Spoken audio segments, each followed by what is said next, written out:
వ్యక్తులు వస్తూ ఉన్నారు. ఇటువంటి పరిస్థితుల్లో ఏం జరిగిందో తెలుసా, ఈ ఓడ మరి గాలికి తుఫానికి ఎక్కడికి మిలితే అనేటువంటి ప్రాంతానికి వచ్చేసింది. మిలితే అనే ప్రాంతంలో ఆగిపోయినప్పుడు అక్కడ ఉన్నటువంటి ప్రజలందరూ ఎలాగో తెలుసా, నరమాంస భక్షకులు, నాక్రోమిన్సర్ అంటారు వాళ్ళు ఇంగ్లీష్లో. ఏమంటారు? నరమాంస భక్షకులు, నాక్రోమిన్సర్ అంటే భయంకరమైనటువంటి మనుషులు తినేటువంటి వ్యక్తులు. మనుషులు చూసినట్టు తినేస్తారు. కానీ ఆ నాగరికుల దగ్గరికి వెళ్ళి, నాగరికత తెలియనటువంటి అన్సివిలైజ్డ్ పర్సన్ దగ్గరికి వెళ్ళి వీరికి సువార్తను, దేవుని యొక్క ప్రేమను ప్రకటించడానికి ఆయన కొన్ని సూచక కార్యాలు చేస్తారు. ఏమైనా హల్లెలూయా.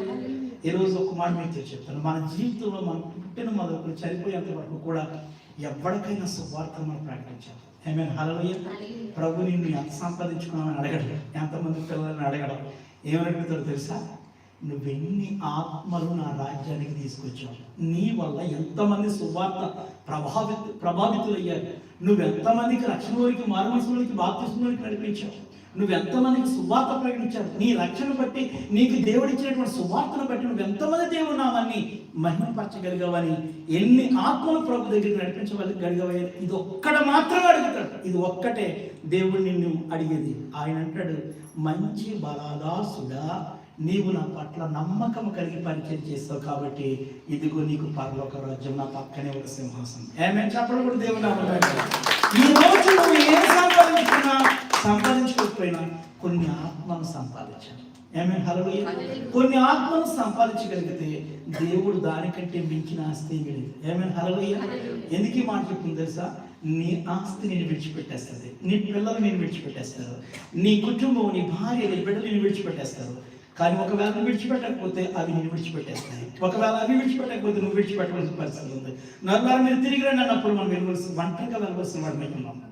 కాబట్టి ఒంటరిగా వచ్చిన వాడు ఒంటరిగానే వెళ్ళిపోవాలి. కానీ ఆత్మ దేవుని దగ్గరికి వెళ్ళినప్పుడు దేవుడు అడుగుతాడు, జీవగ్రంథం తెరవబడుతూ ఉంది, అప్పుడు అడుగుతాడు, భూమి మీద నేను పుట్టించింది ఎందుకో తెలుసా, నా యొక్క ఉనికిని, నా యొక్క ప్రభావాన్ని, నా యొక్క శక్తిని, we have to preach the word of God.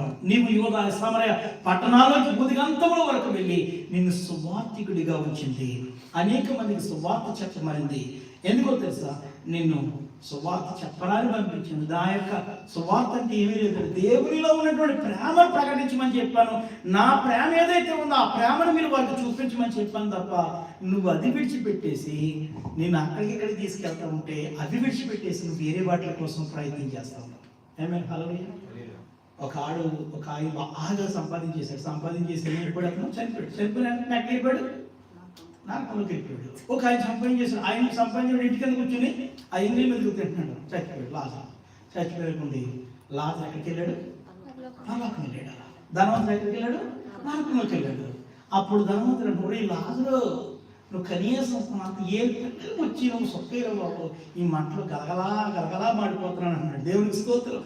ప్రభునందు జ్ఞాపకం చేసి లోకంలో ధనవంతులు వెయ్యి ఉండొచ్చు, ఈ లోకంలో మంచి పేరుగాంచిన వ్యక్తి ఉండొచ్చు. ప్రభువు తెలియకపోతే నువ్వు మూర్ఖుడివే, నువ్వు నరకానికి పాత్రలు మాత్రమే. అందుకని దేవుడు అంటున్నాడు, నీకేమీ లేకపోయినా పర్వాలేదు, నువ్వు ప్రభుని కలిగి ఉంటే నీ అంత ధనవంతుడు లేడి లోకంలో. ఏమైనా హల్లెలూయా.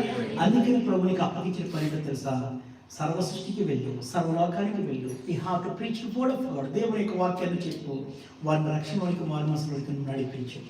ఏమైనా హల్లెలూయా. నీకు నాకు అప్పగించిన పని ఒకటే. కాబట్టి ఈ పని వదిలేసి మనం ఎన్ని పనులు చేసినా మన జీవితాల్లో మీరు చూడలేము అన్న విషయాన్ని మీకు నేను జ్ఞాపకం చేస్తున్నాను. అంతేకాదు, మిలితైనటువంటి ప్రాంతంలో వారిని అనాగరికులకి సువార్త ప్రకటించాలి.